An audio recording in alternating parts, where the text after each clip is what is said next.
ఒక మూలకు పాడివేసి ముళ్ళ కంచెలు వేసిన పునాదులను కూలగొట్టింది సార్. ఇక్కడ ప్రత్యేకంగా మీకు చెప్పాల్సింది ఏంటంటే, నిన్న ఏం జరిగిందో ఈ సభ దృష్టికి తీసుకురావాలి సార్. నిన్న ఆ పార్టీ యొక్క అధ్యక్షుడు జగన్మోహన్ రెడ్డి ఒక విధంగా కామెంట్ చేశారు సార్. ఏమన్నారంటే, ప్లాన్ బి ఉంది. ప్లాన్ బి అంటే మచిలీపట్నాన్ని, గుంటూరుని, విజయవాడని కలుపుతా కొత్త రాజధాని ప్రతిపాదన. ఇది మవేగా ఏదో అని చెప్పుకుంటూ వచ్చారు సార్. ఇది ఆయన యొక్క చంచల మనస్తత్వానికి నిదర్శనం సార్. ఆయన ప్రతి విషయంలో కూడా నిర్మానుషంగా పారిన వాటర్లో రాయేసి దాంట్లో వాటర్ చిందితే దాన్ని ఆనందించే చంచల మనస్తత్వం సార్. ఇటువంటి మనస్తత్వం ఉన్న వాళ్ళు రాష్ట్రానికి అరాచకం సృష్టిస్తారు. 40 రాజకీయ పార్టీలు ఏకదాటిగా దేశమంతా సపోర్ట్ చేసి ఈ బిల్లుని ముందుకు తీసుకెళ్తుంటే, మా రాష్ట్రంలో ఉన్న ఈ రాజకీయ పార్టీ ఈ బిల్లుని వ్యతిరేకిస్తుంది. దీన్ని ప్రజలందరూ గమనిస్తారు సార్. ఇక్కడ అంచేతే 2019లో వీరు చేసిన అరాచకాలు 2014 నుంచి 19 వరకు వీరు అమరావతి రాజధాని అని చెప్పారు సార్. 2019 నుంచి 24 వరకు 3 రాజధానులు 3 ముక్కలు అన్నారు సార్. ఇప్పుడు కొత్తగా 2024లో మవేగా అన్నారు సార్. 2029లో ఇంకో కొత్త పేరు చెప్తారు సార్. పులివెందుల, కడప, ఇంకో ఏదో ఒక పేరు చెప్తారు సార్. వీరంతా కూడా వికృత రూపంలో రాష్ట్రానికి పట్టిన శాపము కింద మాకు ఈ పార్టీ ఉంది సార్. ఈ వైఎస్ఆర్సీపీ పార్టీ రాష్ట్రాన్ని అభివృద్ధి చెందడానికి ఇష్టపడదు, రాష్ట్రంలో చేసే పనులకు ఇష్టపడదు.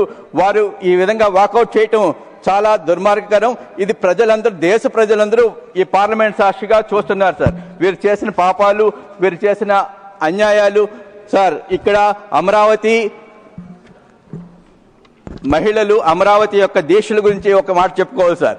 స్వతంత్ర ఉద్యమంలో మహాత్మా గాంధీ గారు స్వతంత్ర ఉద్యమం చేస్తూ నగరాలు తిరుగుతున్నప్పుడు అక్కడ మహిళలు ముందుకొచ్చి వారి నగలను దానమిచ్చి మహాత్మా గాంధీ గారికి సపోర్ట్ చేశారంట సార్. దానివల్లనే భారతదేశానికి స్వతంత్రం వచ్చింది.